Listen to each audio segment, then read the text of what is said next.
皆さん、この式は何だかわかりますか？ 0 分の25万イコール無限大。これは佐賀県の肥前浜宿という町の1998年から2018年における観光客の変化を表しています。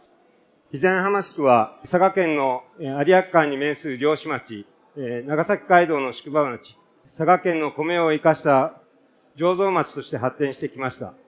しかし、観光客がゼロになっていた町だったのが徐々に変化してきています。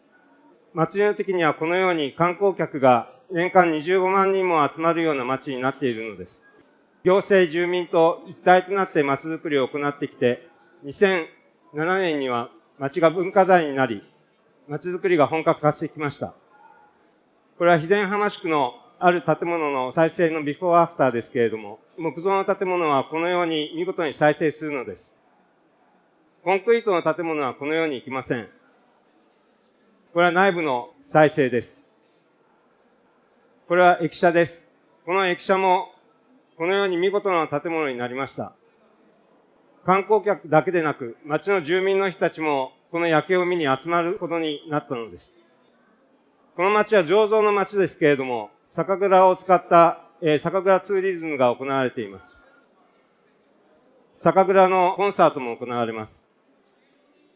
春には町のスケッチ大会が行われ、九州中から600人もの人々が集まってきています。建築と町づくりデザインが生活を変える。このように観光客が0から25万人に増えてくる、無限大に触れる。このような町づくりと一体となった建築というのが求められています。皆さんにも建築設計を単にやるだけではなく、町づくりを理解し、建築の基礎力を高めていってもらいたいと思います。